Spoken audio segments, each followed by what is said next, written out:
السلام علیکم ناظرین۔ دختر رسول حضرت فاطمہ الزہرا کی شہادت۔ آپ کا اسم گرامی فاطمہ اور مشہور لقب ظاہرہ تھا۔ آپ کی مشہور کنیتوں میں سب سے زیادہ حیرت انگیز ام عبیہہ ہے۔ رسول اکرم صلی اللہ علیہ وآلہ وسلم کے دختر گرامی اور حضرت علی علیہ السلام کی شریک حیات حضرت فاطمہ الزہرا السلام اللہ علیہ مسلمان عورتوں کے لیے ایک جامعہ اور مکمل نمونہ تھی، اور خود رسول اکرم صلی اللہ علیہ وآلہ وسلم نے آپ کو سید النساء العالمین قرار دیا ہے۔ آپ کی زندگی بہت مختصر لیکن عظیم اخلاقی اور معنی درس کے حامل تھی۔ یہ عظیم خاتون اسلام کے ابتدائی دور کے مختلف مراحل میں رسول اکرم صلی اللہ علیہ وسلم اور حضرت علی کے ساتھ رہیں۔ آپ نے حضرت امام حسن اور حضرت امام حسین جیسے صالحہ فرزندوں کی تربیت کی، جو رسول اکرم صلی اللہ علیہ وسلم کے قول کے مطابق جنت کے سرداروں کے نوجوانوں کے سردار ہیں۔ آپ کا اسم گرامی فاطمہ اور مشہور لقب ظاہرہ ہے۔ آپ کی مشہور کنیتوں میں سب سے زیادہ حیرت انگیز ام عبیہہ یعنی اپنے باپ کی ماں۔ یہ لقب اس بات کا ترجمان ہے کہ آپ اپنے والد کو بے حد چاہتی تھیں اور کمیوں کے باوجود اپنے بابا کی روحی اور معنی پناہ گاہ تھیں۔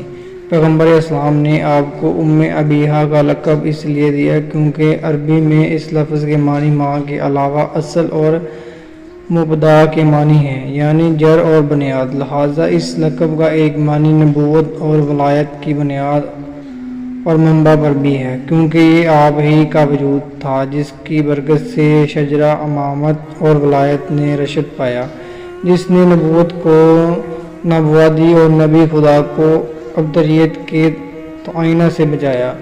حضرت فاطمہ الزہرا کی ولادت بعثت کے 5ویں سال 20 جمادی الثانی بروز جمعہ مکہ معظمہ میں ہوئی۔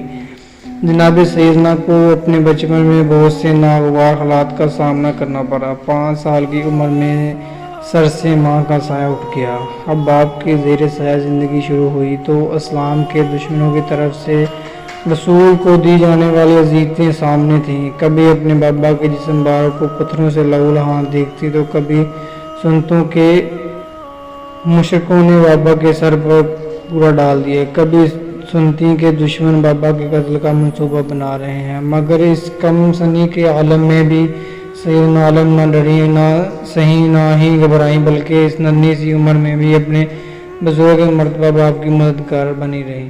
حضرت فاطمہ اپنی والدہ گرامی حضرت خدیجہ کی صفات کا واضح نمونہ تھی، جو سخاوت اعلیٰ فکری اور نیکی میں اپنی والدہ کی وارث اور صفات و اخلاقی میں اپنے بزرگوں کی جانشین تھی۔ وہ اپنے شوہر حضرت علی کے لیے ایک دلسوز، مہربان اور فداکار زوجہ تھیں۔ آپ کے قلب مبارک میں اللہ کی عبادت اور پیغمبر کی محبت کے علاوہ اور کوئی تیسرا نقش نہ تھا۔ آپ نے شادی سے پہلے کی 9 سال کی زندگی کے 5 سال اپنی والدہ اور والد کے ساتھ اور 4 سال اپنے بابا کے زیر سایہ بسر کیے، اور شادی کے بعد کے دوسرے 9 سال اپنے شوہر حضرت علی المرتضیٰ کے شانہ بشانہ اسلامی تعلیمات کے نشر و اشاعت، اجتماعی خدمات اور خانہ داری میں گزارے۔ آپ کا وقت بچپن کی تربیت، گھر کی صفائی اور ذکر و عبادت خدا میں گزرتا تھا۔ فاطمہ اس خاتون کا نام ہے جس نے اسلام کی متقب تربیت میں پرورش پائی تھی اور ایمان و تقویٰ آپ کے وجود کے ذرات میں گھل مل چکا تھا۔ حضرت فاطمہ الزہرا نے شادی کے بعد جس نظام زندگی کا نمونہ پیش کیا وہ طبقہ نسواں کے لیے ایک مثالی حیثیت رکھتا ہے۔ آپ گھر کا تمام کام اپنے ہاتھ سے کرتی تھیں، جھاڑو دینا، کھانا پکانا، چکی پیسنا اور بچوں کی تربیت کرنا، یہ سب کام اور ایک اکیلی سیدہ، لیکن نہ تو کبھی تیوروں پر بل پڑے اور نہ کبھی اپنے شوہر سے اپنے لیے کسی مددگار یا خادمہ کی انتظام کی فرمائش کی۔ ایک مرتبہ اپنے بابا رسول اکرم صلی اللہ علیہ وسلم سے ایک کنیز عطا کرنے کی خواہش کی تو رسول صلی اللہ علیہ وسلم نے بجائے کنیز عطا کرنے کے وہ تسبیح تعلیم فرمائی جو تسبیح فاطمہ الزہرا کے نام سے مشہور ہے۔ 33 بار اللہ اکبر، 33 بار الحمدللہ اور 33 بار سبحان اللہ۔ حضرت فاطمہ اس تسبیح کی تعلیم سے اتنی خوش ہوئی کہ کنیز کی خواہش ترک کر دی۔ بعد میں رسول نے بلا طلب ایک کنیز عطا فرمائی جو فضا کے نام سے مشہور ہے۔ جناب سیدنا اپنی کنیز فضا کے ساتھ کنیز جیسے برتاؤ نہیں کرتی تھی بلکہ اس کے ساتھ دوست ایسا سلوک کرتی تھی۔ وہ ایک دن گھر کا کام خود کرتی اور ایک دن فضا سے کراتی ہیں۔ اسلام کی تعلیم یقیناً یہ ہے کہ مرد اور عورت دونوں زندگی کے جہاد میں مشترک طور پر حصہ لیں اور کام کریں، بیکار نہ بیٹھیں، مگر ان دونوں میں صنف کے اختلاف کے لحاظ سے تقسیم عمل ہے۔ اس تقسیم کار کو حضرت علی اور حضرت فاطمہ نے مکمل طریقے پر دنیا کے سامنے پیش کر کے دکھایا۔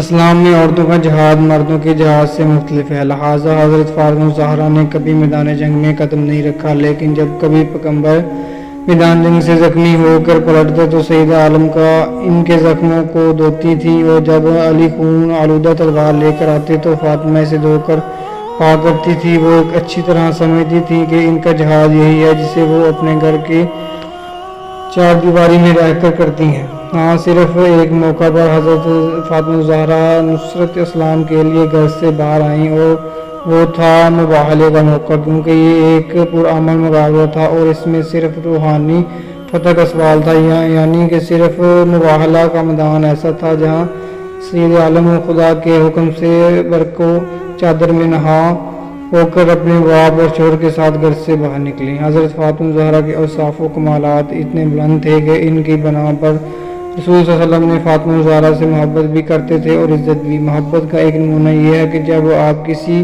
غزوہ پر تشریف لے جاتے تھے تو سب سے آخر میں فاطمہ الزہرا سے رخصت ہوتے تھے، اور جب واپس سے تشریف لاتے تو سب سے پہلے فاطمہ الزہرا سے ملنے کے لیے جاتے تھے۔ اور عزت و احترام کا نمونہ یہ ہے کہ جب فاطمہ ان کے پاس آتی تھی تو آپ تعظیم کے لیے کھڑے ہو جاتے اور اپنی جگہ پر بٹھاتے تھے۔